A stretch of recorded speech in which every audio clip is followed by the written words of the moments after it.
Évangile de Jésus-Christ selon saint Marc. Dans une synagogue, un homme se tient là, marqué dans sa chair par une main atrophiée, et autour de lui des regards observent Jésus sans espérance, cherchant un motif d'accusation. Cette scène te rejoint immédiatement, parce qu'elle parle de ces moments où la souffrance est visible, urgente, mais retenue par la peur, les règles mal comprises ou le jugement des autres. Jésus pose alors un geste fort. Il appelle l'homme au milieu.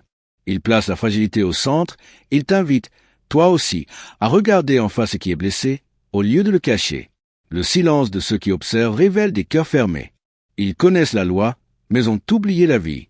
Jésus révèle un autre visage de Dieu, un Dieu qui ne contourne pas la douleur et qui pose une question décisive, capable de traverser le temps. Vaut-il mieux faire le bien ou laisser le mal s'installer par immobilisme?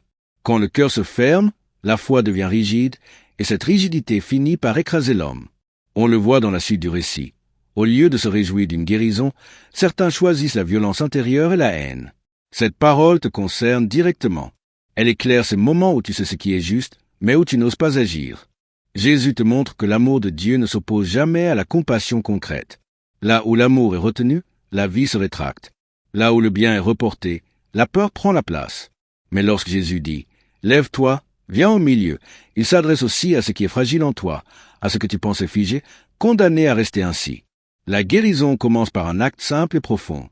L'homme étend la main, sans débat, sans calcul, parce qu'il fait confiance à la parole de Jésus. Et ce geste ouvre un chemin de vie. De la même manière, étendre la main aujourd'hui, c'est oser un pas vers le bien possible, même imparfait. C'est croire que Dieu agit précisément là où tu te sens limité. Maintenant, laisse cette prière te rejoindre personnellement. Toi qui écoutes, que le Seigneur Jésus pose sur toi un regard de vérité et de bonté. Qu'il touche ce qui est atrophié dans ta vie, ce qui n'ose plus aimer, pardonner ou espérer.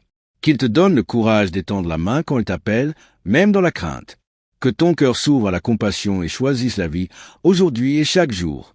Que la paix de Dieu t'habite et te relève. Amen.